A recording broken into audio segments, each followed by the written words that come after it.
Cette capsule vous est présentée par Evo Rétro, compagnie techno montréalaise d'accessoires de jeux vidéo. Et bonjour, ici Sébastien, j'espère que vous allez bien. Aujourd'hui, je vais vous parler du film La Reine des Neiges 2, version française de Frozen 2. Un film ici qui est en format Blu-ray, mais également disponible en DVD et en 4K Ultra HD. C'est distribué par Walt Disney et disponible en magasin depuis le 25 février 2020. C'est maintenant le moment de retourner à Arendelle, car la reine au talent glacial revient au cœur d'une histoire inédite. Au départ, tout semble parfait, car le peuple vit présentement en paix et en harmonie, tout comme Anna, Elsa, Christophe, Olaf et le reine Sven, qui vivent toutes sur un seul et même toit. Par contre, depuis quelque temps, Elsa entend une voix mystérieuse l'incitant à quitter son royaume. Accompagnés de ses amis, ils vont traverser une forêt enchantée et devront sauver les résidents de la cité courant un grave danger. La production s'est entourée de la même équipe que la version originale, mais la pression était peut-être un petit peu trop forte pour offrir un récit à la hauteur. Oui, on retrouve ce qui a fait le succès du premier volet, comme plusieurs segments dramatiques, une quête d'identité pour l'héroïne et aussi de nombreux éléments cocasses, comme évidemment la présence d'Olaf qui est souvent signe de blague, mais aussi j'ai trouvé très drôle la chanson de Christophe qui parodie le style qu'on trouvait dans les années 90 pour les vidéoclips. Cependant, le scénario manque de clarté à de nombreuses reprises. Je me suis même demandé quel était le but exact des personnages. On finit par comprendre que ce sont les origines de la famille royale et la provenance des pouvoirs magiques d'Elsa.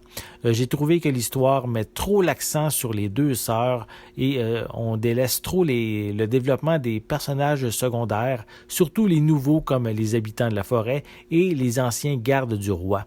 Je trouve qu'ils auraient mérité d'être approfondis davantage. Au niveau de l'animation, c'est vraiment sensationnel. C'est ici une ode à la nature et à sa beauté. Différentes scènes sont d'un réalisme saisissant, notamment ceux à vol d'oiseau au-dessus de l'eau. La mémoire de l'eau aussi, qui est un segment important du film, et aussi la danse avec les esprits.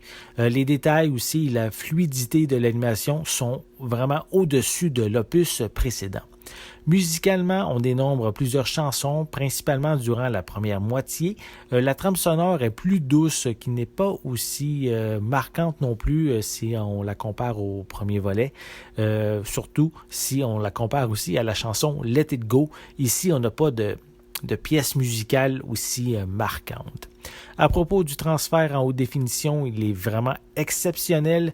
Aucune anomalie, l'image est claire, le niveau de détail est superbe et les couleurs sont resplendissantes.